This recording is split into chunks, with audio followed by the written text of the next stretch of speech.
Welcome to The Lead. I'm Jake Tapper. We begin today with the politics lead. President Trump today continued to belittle Russian election interference in the 2016 presidential election, as well as continued election interference in the U.S. by Russia. The president going so far as to say he discussed what he called the, quote, Russian hoax in an hour-long phone call with Russian President Vladimir Putin. The two leaders discussed a range of topics, including, the president tweeted, trade, Venezuela, Ukraine, North Korea, nuclear arms control, and even the, quote, Russian hoax. The president went on to tell reporters later that he did not tell Putin to stop engaging in election interference, which remains, according to President Trump's own top national security officials, a continuing threat to the United States. Based on the president's public statements and apparently his private ones with Vladimir Putin, the man who led and continues to lead cyber attacks on the United States, the president's more concerned with underlining that Special Counsel Robert Mueller was not able to find sufficient evidence that any members of his team engaged in criminal conspiracy with Russia than he is focused on this continued threat from Putin and Putin's intelligence services. The president continues to say things about the Mueller investigation that are simply not true, such as in this tweet, quote, the Mueller report strongly stated that there was no collusion with Russia, of course, and in fact, they, the Russians, were rebuffed at every turn in attempts to gain access. It is not true that the Russians were rebuffed at every turn. It is a lie.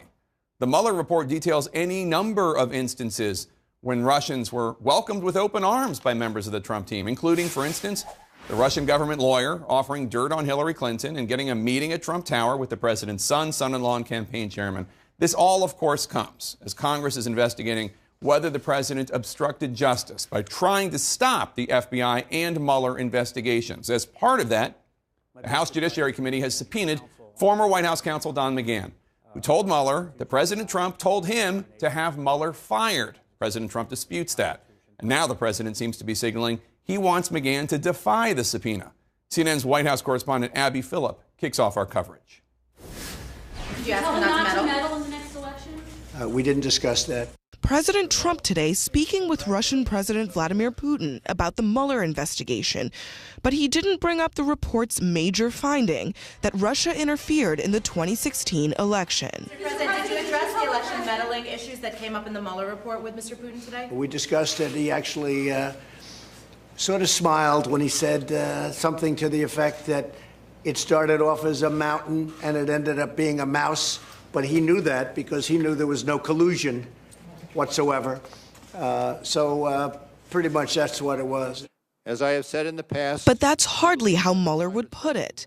Mueller found insufficient evidence to prove criminal conspiracy, but the investigation concluded the Russian government interfered in the 2016 presidential election in sweeping and systematic fashion to help Trump win, and that the Trump campaign expected it would benefit electorally from information stolen and released through Russian efforts. Mr. McGahn, was it a mistake? Meantime, President Trump appears ready to shut down efforts by congressional Democrats to force former White House counsel Don McGahn to testify on possible obstruction of justice, appearing to hedge a little after giving a much more definitive answer just last night on his favorite channel. So I don't think I can let him and then tell everybody else you can't, because especially him, because he was a counsel. And just yesterday, President Trump disparaged President Obama's response to Russian interference in 2016, saying that President Obama could have confronted Putin, but didn't. He said he did nothing. But that's actually not true. President Obama did directly confront Putin face-to-face in a meeting, but President Trump, in his first phone call with Putin since the Mueller report was released, appeared to not be interested in talking at all about the major finding of the Mueller report on Russian interference. Jake. All right, Abby Phillip, and Abby joins our experts here. Bill, I want to play again. Actually, this is new, I think. Something that President Trump said earlier today, describing how he talked about the Russian hoax with Vladimir Putin. Take a listen. Sort of smiled when he said something to the effect that it started off as a mountain and it ended up being a mouse, but he knew that because he knew there was no collusion whatsoever. Pretty much that's what it was. I mean, once again, it seems like President Trump taking the word of Vladimir Putin over his own top intelligence and national security officials who say there was Russian election interference, period.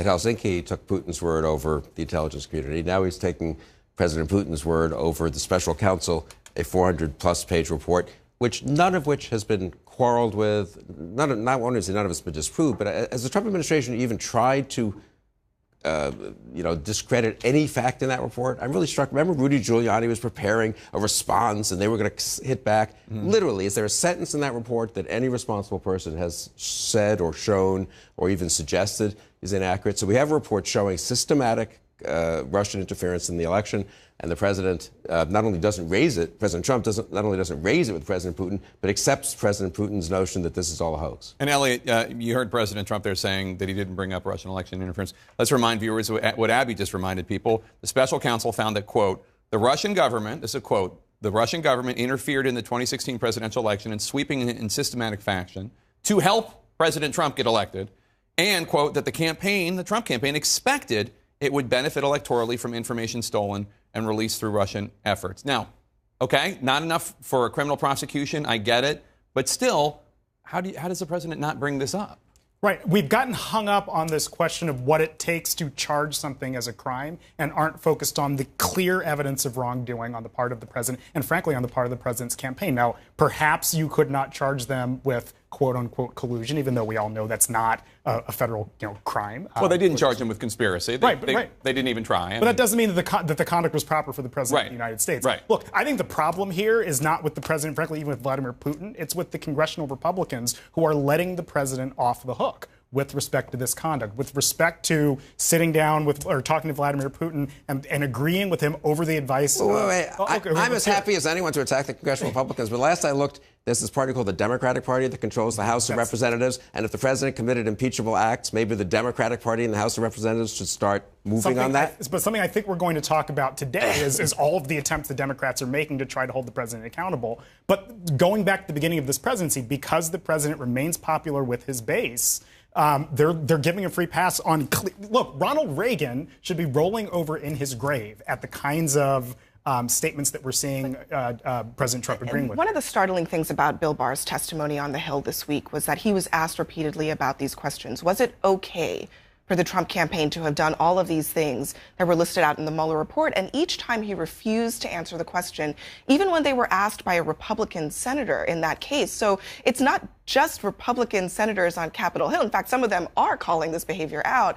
But it's also the Attorney General, Bill Barr, who doesn't even want to go there, below the bar for charging a crime, what is right and what's wrong. And Kirsten, let's not forget, about 3 weeks ago, Rudy Giuliani, the president's attorney, on State of the Union told me that there's nothing wrong, forget illegal, nothing wrong with getting information from the Russians, depending on what it is. Yeah, I mean, that seems to be where now this conversation has shifted, that actually this seems to be an argument that's being made, and that, and that Bill Barr declined to really address that issue. And, it should be illegal, it seems like. And it also seems like the president should be angry when he's talking to Putin about what has been laid out so clearly in terms of what Russia was doing and that they plan to do it again, and he's not. One other thing that was interesting on the call today, take a listen to the president talking about how he believes Putin on the subject of Venezuela, Putin claiming that he's not interested in interfering in Venezuela, despite everything we've heard from Secretary of State Mike Pompeo and all sorts of other U.S. officials. Take a listen. He is not looking at all to get involved in Venezuela, other than he'd like to see something positive happen for Venezuela. Directly contradicting statements made by Secretary of State Pompeo, National Security Advisor Bolton, who have called out Russia specifically for propping up the dictator, the socialist dictator Maduro. And we've done stories on the show about how there are Russian troops in Venezuela right now. Yeah. And I mean, Pompeo said this on this network earlier this week, that he believed that Maduro was about to leave Venezuela, but was convinced not to do it by the Russians. John Bolton stood outside of the White House. I was standing right in front of him when he said he believed the Cubans and the Russians were propping up Maduro's regime. So the president has a phone call with Vladimir Putin, and similarly to Russian interference, Putin tells him something, and the president's response to that is, oh, you're right. And then he repeats it to the press. And this is now the new narrative from the administration. But it really goes against everything, the entire foreign policy strategy when it comes to Venezuela. And it'll be interesting to see how Mike Pompeo and John Bolton shift now their language around Russia's interference in Venezuela, which is a huge part of that puzzle. And Bill, just to point out, President Trump is not saying, well, this is what Putin claims. Right. He is giving Putin's point of view almost as if he is the spokesman for the Kremlin. He is not looking at all to get involved in Venezuela. There are Russian troops in Venezuela. Right. This is the president taking Putin's word on Venezuela, taking Putin's word on the interference. You know, on Kirsten's point, when he was a candidate, fine, he was a candidate. It was a sloppy campaign. They should have been worse. He's president now. He has different, even if they did some stuff in the campaign, as president of the United States, he has a phone conversation for an hour with the president of Russia and doesn't rebuke him for an attack on our electoral system, and then takes his word over the manifest obvious facts that Russia is in Venezuela. It's a recurring theme, and take this out of the national security context, overruling the opinions of career officials, national security officials, lawyers, the Justice Department. And and facts. And facts. And just the facts on the ground as we're witnessing them ourselves.